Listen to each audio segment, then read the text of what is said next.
Oi gente, eu sou a Duda e chegou a hora de falar sobre livros incríveis, os 10 favoritos de 2021. Então vamos lá para os 10 favoritos em ordem de leitura. Sim, coloquei em ordem cronológica de leitura, né? Os primeiros que eu li até o último que eu li no ano. E são livros sensacionais e diversos. Na verdade, tem alguns repetecos aqui que vocês vão perceber, mas não tive como fugir. Lembrando que eu não coloco releitura nos livros favoritos, se eles já foram favoritos quando eu li pela primeira vez. Porque teremos uma exceção aqui nesse vídeo, porque foi um livro que quando eu li não foi favorito e quando eu reli tornou-se favorito. Então a única exceção é quando isso acontece. Mas esse é o motivo pelo qual, durante vários anos, os livros de Agatha acabaram não entrando na lista de favoritos, porque eles já eram favoritos originalmente quando eu li pela primeira vez ao longo da minha adolescência, então já estava tudo marcado como favorito. Não vejo sentido em colocar de novo favorito só porque é uma releitura, a não ser, neste caso, que ele não tenha sido favorito originalmente e tornou-se depois, durante a releitura, que é bem interessante. Vamos para o primeiro favorito do ano. Não só o primeiro favorito do ano, o primeiro livro que eu li em 2021. Entrei em 2021 começando a ler O Esplêndido e o Vil, do Erik Larson. Esse é um livro de não ficção, que vai colocar o leitor dentro do círculo íntimo de Churchill, o primeiro-ministro da Inglaterra, durante a Segunda Guerra Mundial. O autor faz um apanhado histórico incrível aqui nesse livro. E não só isso, né? Porque ele não apenas sabe, tem esse conhecimento histórico, mas a narrativa é extremamente envolvente. Então imagina só, você está ali naquela época tão turbulenta, né? Uma época turbulenta mundialmente falando, com muitas mortes, com muita incerteza, com muito medo, né? E ser colocado ali dentro daquele círculo das pessoas que tomavam as decisões de uma pessoa como Churchill, que foi um elemento chave para o rumo da Segunda Guerra Mundial, entender como era o dia a dia, o cotidiano, tem a parte familiar, a parte profissional, tem aqui algumas partes mais íntimas, né, de dramas até familiares. Então eu achei realmente sensacional o trabalho que o Erik Larson fez aqui, gente. A partir desse livro me deu vontade de ler muito mais dele. Eu já tenho aqui O Demônio da Cidade Branca também, do Erik Larson, também pela Intrínseca. Mas se você se interessa por Segunda Guerra Mundial, por mais que seja um assunto que a gente sempre veja em livros e filmes, sempre tem um novo ângulo para a gente adentrar. Então, através de vários livros, de propostas diferentes e pontos de vista diferentes, você consegue sempre descobrir algo novo e até ficar estarrecido, né, com tudo aquilo. Então, esse é um livro muito, muito bom nesse sentido. Já tem vídeo no canal, né? Acho que foi um dos primeiros vídeos do ano, no final das contas. Vou deixar o vídeo de tudo que eu mencionar aqui no box de informações.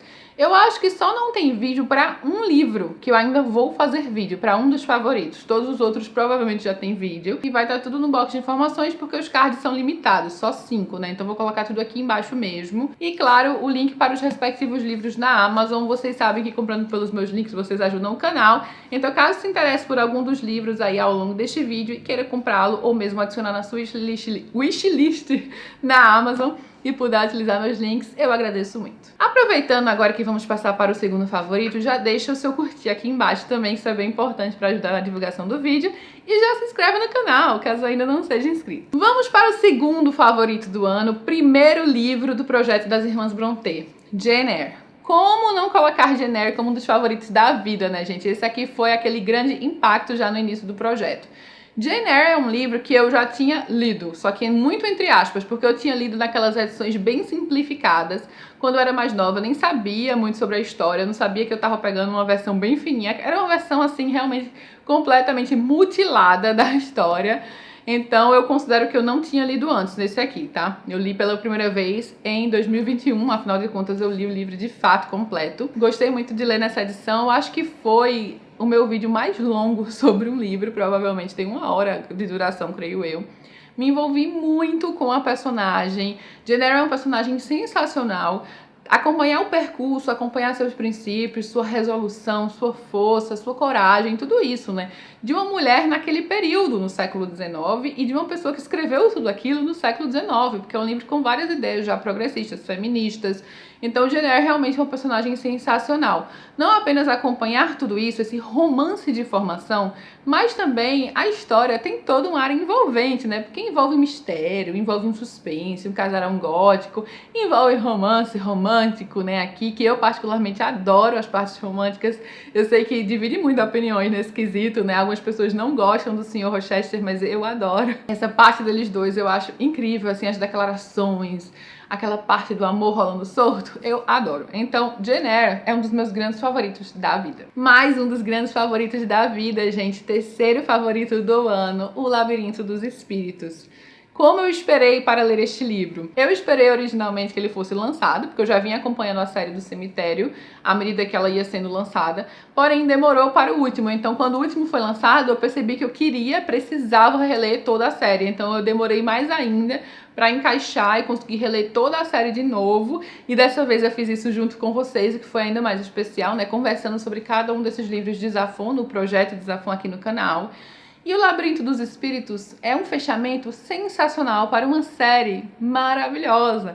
Aquela série da minha vida que eu tenho um envolvimento emocional gigantesco com cada um dos personagens memoráveis, aqueles personagens pra vida, sabe? Que você toma ali como grandes favoritos da vida. E em uma história tão cheia de caminhos, ramificações, mistérios, segredos, tudo entrelaçado aí ao longo dos 4 livros do Cemitério dos Livros Esquecidos, especialmente neste último aqui, que é o fechamento, que é quando, claro, o Zafon vai entregar aí todas as respostas para o que ainda havia ficado como incógnita nos 3 livros anteriores. Então, ter esse livro em mãos e poder desvendar e percorrer os caminhos da série do Cemitério dos Livros Esquecidos, o destino dos personagens, conhecer alguns novos personagens, né? E claro, tá ali com os antigos que a gente adora tanto. E é um livro que tem muito de romance noir também, adorei isso. O Zafon gostava muito de romance noir e esse aqui é o que mais tem. É um romance policial também, com investigação. Pra mim, um dos grandes destaques da minha vida, de fato. E olha que dentro da série do Cemitério dos Livros Esquecidos, esse nem é o meu favorito, porque eu ainda prefiro O Jogo do Anjo e a Sombra do Vento, como grandes favoritos, tá? Mas é claro que esse aqui também é um 5 estrelas de favorito. Acho que esse aqui eu coloco em terceiro lugar e O Prisioneiro do Céu em quarto. Todos esses livros, por mais que eu tenha um ranking dentro da série, são 5 estrelas favoritos extremamente especiais no meu coração. Com certeza aquele que marcou tanto e que eu vou reler outras vezes. Tem livro dessa série que eu já li 3 vezes e que eu sei que eu vou reler de novo. Então, se eu puder deixar uma dica aqui vai fundo no Cemitério dos Livros Esquecidos, que é daqueles livros para marcar a vida do leitor. Uma grande homenagem, claro, ao mundo dos livros, né, através dessa biblioteca labiríntica tão fascinante. Sobretudo uma homenagem ao poder da literatura na vida dos leitores, né, em transformar as nossas vidas. E ele faz tudo isso de uma forma tão envolvente, tão intrigante, tão repleta de segredos, reviravoltas e mistérios e personagens incríveis. Zafon era realmente um talento inigualável. O quarto favorito na fila cronológica de leitura, tá? Não de preferência, mas na fila que eu li, na ordem que eu li ao longo do ano. Na verdade, é uma trilogia que eu trouxe aqui como um livro só. Considero esses 3 livros únicos, digamos. Juntei os 3, gente, porque realmente esses 3 juntos aqui obra-prima da literatura. Assim como eu fiz também em outro vídeo de favoritos com O Senhor dos Anéis. Eu coloquei a trilogia tudo junto como um livro só. Mais uma vez eu vou colocar aqui essa trilogia do Carlos, como um livro só. Na verdade, essa trilogia faz parte do Ciclo da Cana-de-Açúcar, do José Lins do Rego, que são 5 livros no total. Mas aqui nós fechamos um ciclo com a história do protagonista de Menino de Engenho, que está aqui adolescente em Doidinho e adulto em Banguê. E, gente, que livros incríveis, tanto em ambientação, você realmente vai se sentir naquele ambiente de engenho, posteriormente no ambiente escolar, depois de volta ao engenho. É um resgate histórico, de fato, por alguém que sabia fazer isso com muita propriedade. Afinal de contas, o José Lins do Rego também era neto de senhor de engenho, então ele vai colocar muito dessa parte autobiográfica dele crescendo aqui nesses livros também. E o Carlinhos é um personagem super interessante, porque você se apaixona pela criança que ele é, pelas suas descobertas, pela sua inocência e ingenuidade, as descobertas que ele vai passando nesse sentido aos poucos, naquele olhar de menino para o leitor, como ele nota aí já as diferenças, toda a miséria que o cerca, o legado da escravidão aqui, nessa estrutura do senhor de engenho, aquela estrutura patriarcal que tinha ali. Então você tem aqui um momento da história do Brasil, como se você estivesse passeando por este momento, contado de uma forma extremamente envolvente, muito poética em vários sentidos, com todo aquele teor bucólico. Então, assim, realmente são livros sensacionais. E aqui em Doidinho já ele crescendo, as problemáticas são outras, né?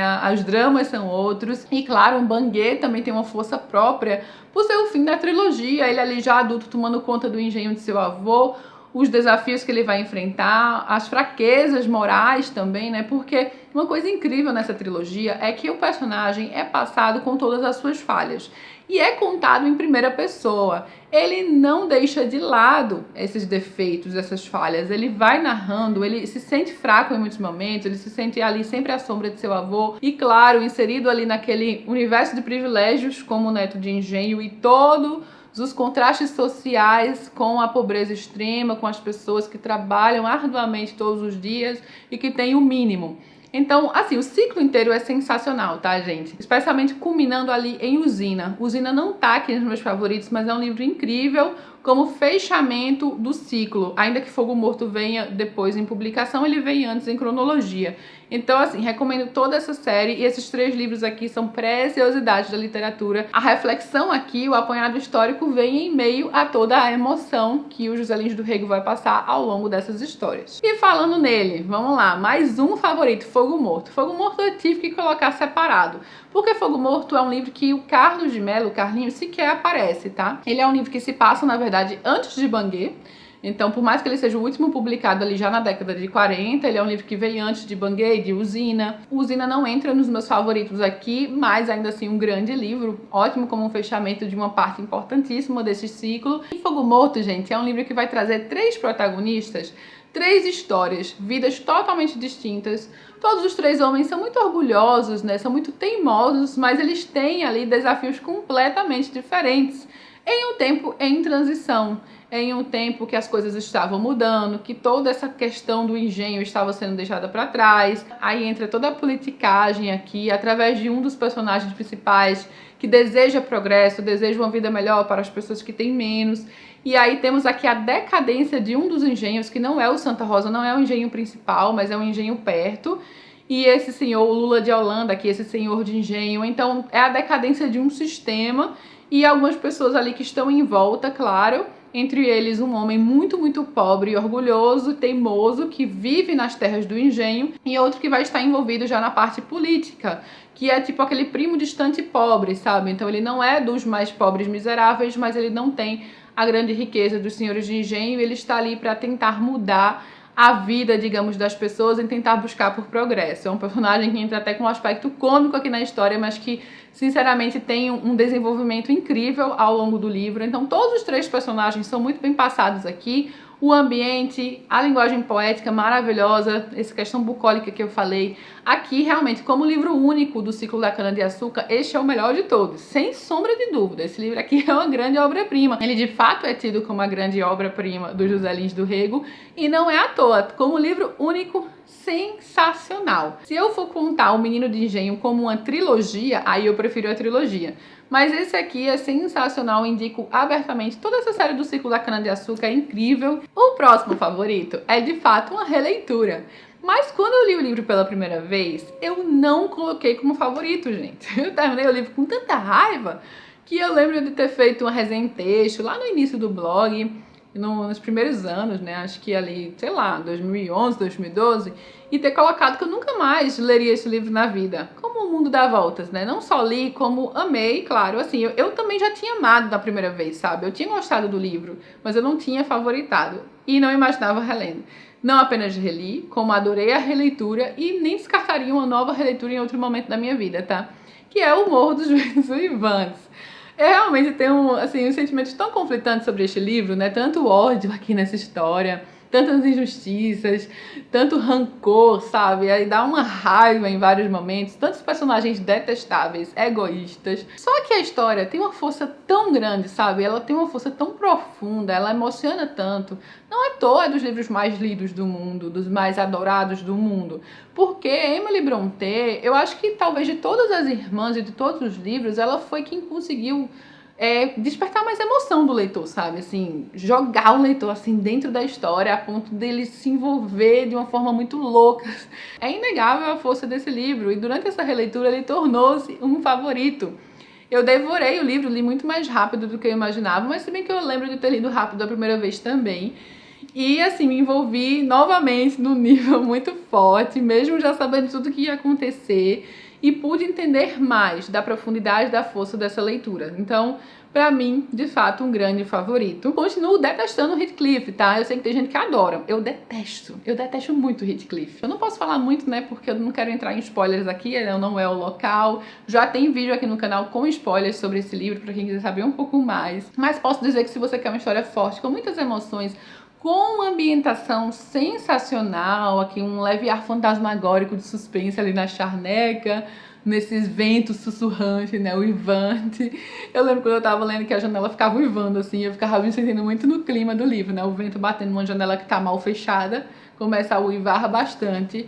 Gente, tem todo um feeling aqui, esse livro tem todo um sentimento envolvido. Claro, conhecido como uma das grandes histórias de amor, só que eu boto muito, entre aspas, esse fato de histórias de amor. Tem declarações aqui muito profundas de amor, muito obsessivas também, né? Um amor que destrói e corrói, mas um amor muito profundo de fato, né? É inegável o sentimento que essas pessoas ali compartilham. Então, não posso dizer muito, não quero entrar em detalhes, mas de fato aqui o que Emily Brontë fez foi algo excepcional. E as irmãs Brontë estão em peso aqui neste vídeo, tá? Já digo logo. Não tem como mudar. Eu li toda a obra das irmãs Brontë em 2021 e elas são sensacionais, grandes obras-primas da literatura, livros muito envolventes. Eu me admirei muito com A Senhora de Whitefell Hall, o livro da Anne Brontë. Ele é um dos mais polêmicos, né? Um livro que foi lançado, depois ele foi retirado ali de venda. A própria Charlotte Brontë, após a morte da irmã, não autorizou a reimpressão. Ele é um livro muito corajoso. Das três, a Anne Brontë, de fato, era a mais ousada, a mais, assim, afrontosa com os problemas sociais de seu período, né? Ela falava, e aqui ela vai criticar muitos comportamentos masculinos, que era algo que nem se dizia naquele período, né? Trazer um personagem super forte, que começa ingênua aqui, né? Ao contar sua história, ela era super ingênua, mas vai se fortalecendo. Uma mulher que foge de um casamento abusivo, né? Isso é fato, assim, não é spoiler dizer isso. Naquele período, isso era inédito, não se fugia de casamento abusivo, você simplesmente aguentava. Então, realmente, uma história muito forte que vai criticar muitas coisas não criticadas no período. Não à toa, o livro causou todo o auê aí. Então, gostei demais. Esse é dos meus favoritos, das Irmãs Brontë, com certeza. Agora vamos para um dos grandes destaques do meu ano. Esse, sem dúvida, fica em primeiro lugar, dividindo com Jane Eyre. Então, por mais que eu não tenha feito na ordem de favoritismo, Jane Eyre, eu já posso dizer pra vocês, adiantar que de fato ele é o meu favorito das Irmãs Brontë. Eu sou lugar comum mesmo, eu li todas, mas Jane Eyre é o meu favorito, que é o favorito de muita gente. Geralmente se divide entre Jane Eyre e o Morro dos Ventos Vivantes, o favoritismo, né? Então eu divido o primeiro lugar do ano com Devoradores de Estrelas. Gente, esse livro pra mim foi aquele impacto, sabe? Eu nem posso falar tanto dele sem dizer spoilers, porque tem uma coisa no livro que é tão sensacional, assim, em relação à interação, personagem e tudo, mas eu não quero falar, porque é muito mais legal quando você começa a ler sem saber disso e descobre isso aos poucos, sabe? Sem saber dessas reviravoltas, do desenrolar da história. E assim, ele tem personagens sensacionais. Primeiro que ele se sustenta com pouquíssimos personagens, né? Estamos falando de um livro em que um homem acorda numa nave espacial, no meio do nada, desmemoriado, ele não lembra muito bem onde ele tá, quem ele é, sequer seu nome, e ele vai lembrando aos poucos. E com ele, com esta única pessoa, está o futuro da humanidade. A forma como o Andy Weir criou essa história, sabe? A estrutura narrativa, como ele vai soltando as informações aos poucos, a interação entre os personagens, a emoção que ele coloca aqui, você fica com o coração na mão em vários momentos. Eu lia esse livro, eu chorava no meio do livro, assim, pensando, não é possível que ele vai fazer isso. Aí vinha outra coisa. Gente, pura emoção esse livro aqui pra mim. Ele é ficção científica, ele é hard sci-fi, tem muitos detalhes científicos. Mas eu não acho que isso deva impedir alguém de ter contato com o livro, né? Ou deixar alguém um pouco receoso, porque mesmo que ele traga esses detalhes científicos que só enriquecem com certeza para quem consegue entendê-los a fundo, ainda assim, quem não consegue entender tanto dessa parte, vai entender o que ele está fazendo ali. A mesma coisa acontece em Perdido em Marte, outro livro do mesmo autor, né? Ele explica sim, e com certeza quem entende do assunto vai ter um algo a mais, mas quem não entende, a gente sabe o que ele está fazendo. Então é isso que importa, sabe? E o desenvolvimento desse livro eu achei incrível. Ele é original, ele é emocionante, ele é impactante, ele faz a gente refletir sobre o ser humano, humanidade, sobre espécie, sobre tantas coisas, assim. Ele sensacional, gente. Esse livro aqui é um dos meus grandes favoritos da vida, de ficção científica. Ele tá ali no topo. O Andy Weir é maravilhoso. E é tudo isso permeado com o humor próprio do Andy Weir, porque é super cômico. Você consegue rir ao longo do livro inteiro. Aí você tá morrendo de rir e algumas páginas depois tá chorando. É basicamente assim, tá? Então, ó, leiam essa preciosidade. Simplesmente sensacional. E voltamos mais uma vez para Irmãs Brontë. Gente, Shirley, como não colocar entre os favoritos Shirley? Shirley traz personagens também memoráveis. A personagem título demora a aparecer, tá? Mas ela é uma personagem memorável que tem uma progressão aqui muito boa na história. Você começa de um jeito, aí você passa a sentir coisas diferentes ao longo do desenrolar do livro. Ao longo do desenrolar do livro, que enrolação. Mas você passa a sentir realmente, eu pelo menos tive essa progressão com a personagem. Mas também temos a Caroline, que é uma protagonista no livro. O nome do livro, como eu mencionei, poderia ser Caroline e Shirley, ou Shirley e Caroline. E aqui temos também personagens que vão contra as convenções, as normas sociais. Shirley era um nome masculino no período. Ela é uma mulher que tem independência, ela é uma mulher realmente atípica. Ela tem independência financeira, ela comanda ali suas terras. Naquele período, mulheres não faziam isso, gente. Ela tá numa posição realmente excepcional. Ela comanda pessoas, ela trata de negócios, ela tem independência, ela pode escolher o que fazer com sua vida e é uma personagem extremamente interessante. Aí colocaram um nome masculino na época para esta personagem, que por sinal tornou-se depois um nome inclusive feminino, muito por conta de Shirley também. Então é uma personagem muito interessante, eu entendo o nome dela tá aqui no título, mas a Caroline também é uma personagem incrível. Elas duas são grandes amigas na história e elas são completamente diferentes em personalidade. Caroline sofre muito nessa história, a gente sente muito por ela. Eu particularmente me afeiçoei muito mais a Caroline do que a Shirley, apesar de ter gostado muito de Shirley também. Então acho que a história traz algumas surpresas, ela traz, claro, a parte romântica também. Tem muito contexto histórico. Estamos num período turbulento na Inglaterra, aí tem toda aquela questão das guerras napoleônicas. E aí o mercado, o comércio, as pessoas estão envolvidas nisso. Que eu sei que algumas pessoas acabam achando a leitura um pouco mais lenta, porque a Charlotte Brontë vai contextualizar muito isso. Eu particularmente achei sensacional. Você realmente se sente ali naquela cidadezinha, naquele vilarejo, ali com as personagens. E ele trouxe algumas surpresas, como eu mencionei, sabe? Eu gostei demais do desenvolvimento e eu consegui entrar muito mais na história, sabe? Me envolver muito mais com a história à medida que as coisas foram acontecendo. Digamos, na segunda metade do livro. Por mais que eu tenha gostado desde o começo, sim, a segunda metade do livro foi excepcionalmente melhor. É que você lê muito mais rápido. Ele é um livro extenso, é um livro longo, né? Com muitas páginas, acho que 900, né? Não lembro muito bem. Ele e Villette são os mais longos. Esse aqui ainda mais que Villette. Tem alguns diálogos impagáveis, assim, diálogos incríveis, muito feministas também, assim, que você se impressiona que a Charlotte tenha escrito isso naquele período, porque não era normal, assim, não era incentivado, muito pelo contrário, né? As mulheres tinham todas aquelas amarras, e você percebe sim as amarras sociais que envolvem as personagens e a vontade de quebrá-las, a vontade de tomar conta de sua própria vida. E ele é considerado o livro experimental de Charlotte Brontë, né? Ele é bem diferente dos outros, ele não é em primeira pessoa como os outros, tem múltiplos pontos de vista, enfim. Sensacional. Então terminamos Irmãs Brontë. Entraram aqui 4 nos favoritos. Eu só não coloquei Villette, que quase entrou, tá, gente? Mas eu queria fechar em 10. E Villette, pra mim, é um livro 5 estrelas. Gostei muito. Mas eu tinha dito pra vocês que eu achava que eu não ia favoritar Villette. Eu não sei, talvez eu até favorite. Não sei, ainda tô naquela dúvida. Porque eu tenho um carinho muito grande pela história. E depois Agnes Grey, que fica abaixo de Villette, mas também muito bom. E o Professor, que, né, ok, apenas 3 estrelas, como eu já comentei com vocês. de forma alguma favoritado. Então, coloquei esses 4 das Irmãs Brontë. E aí, vou fechar aqui os favoritos do ano com o único que ainda não tem vídeo. Mas eu gostei muito mais desse livro do que eu já esperava gostar, porque eu sabia que eu gostaria. Mas ele vai além, ele traz questões muito legais, muito reflexivas. Ele vai aprofundar bastante, ele passa muito mais do horror. E eu estou falando de A Cidade dos Amaldiçoados, do John Wyndham. John Wyndham, é assim que fala? Não sei. Este livro está nos 1001 Livros para Ler Antes de Morrer, não à toa. E tem outro livro do mesmo autor, que também está nos 1001 Livros para Ler Antes de Morrer, que eu já estou com ele aqui na fila para ler também. Eu tenho a versão em inglês, ele não está lançado no Brasil, que é o The Day of the Triffids, ou Triffids. Enfim, também uma história apocalíptica. É um livro da década de 50, muita gente já conhece a história por conta das adaptações. Já naquele período, logo depois ele ganhou uma adaptação, e eu costumava assistir muita adaptação da década de 90 com Christopher Reeve. Eu adorava assistir esse filme, eu achava fascinante, aquelas crianças com aqueles olhos com poderes especiais, era realmente assustador, e é assustador no livro. Então aqui nós temos uma cidadezinha, que é Midwich. Essa cidade fica isolada por um tempo, do nada, cria-se ali algo invisível isolando a cidade, as pessoas não conseguem mais entrar, toda vez que alguém tenta entrar, a pessoa simplesmente desmaia, e depois de um tempo isso some. Só que neste dia, todas as mulheres com idade fértil na cidade engravidaram. Então é claro que isso é um fenômeno, né, que as pessoas vão associar à questão do apagão.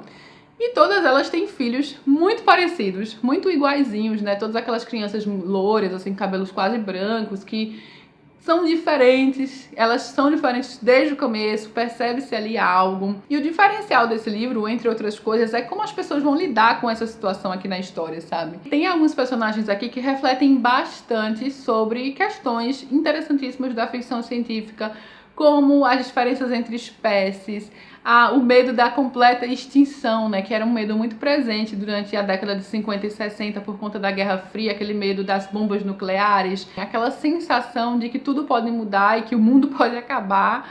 É uma impotência, de fato, né? Você sente uma impotência aqui entre os poderes presentes na história, né? E aí o ser humano vai se defrontar com esses seres que parecem tão humanos, mas que, claro, são de outra espécie. É um dos livros mais legais com contato alienígena, tá? Sem sombra de dúvida. Tem muito mais a ser dito sobre esse livro, quero aprofundar, vou fazer vídeos sobre ele. Tornou-se realmente um grande favorito de ficção científica e horror, claro, porque é um livro de horror, mas tem muita ficção científica e faz a gente refletir tanto sobre várias questões que vão muito além do que a gente espera numa história de horror, numa história para se divertir, sabe? Eu acho que muito do período foi colocado aqui nesse livro. O autor havia participado da Primeira, da Segunda Guerra Mundial, e aí tinha Guerra Fria. Eu acho que muito do clima entra nessa história. Então, olha só, gente. Os favoritos de 2021 aqui na pilha. De fato, temos aqui quantos? 12 livros, né? Porque eu contei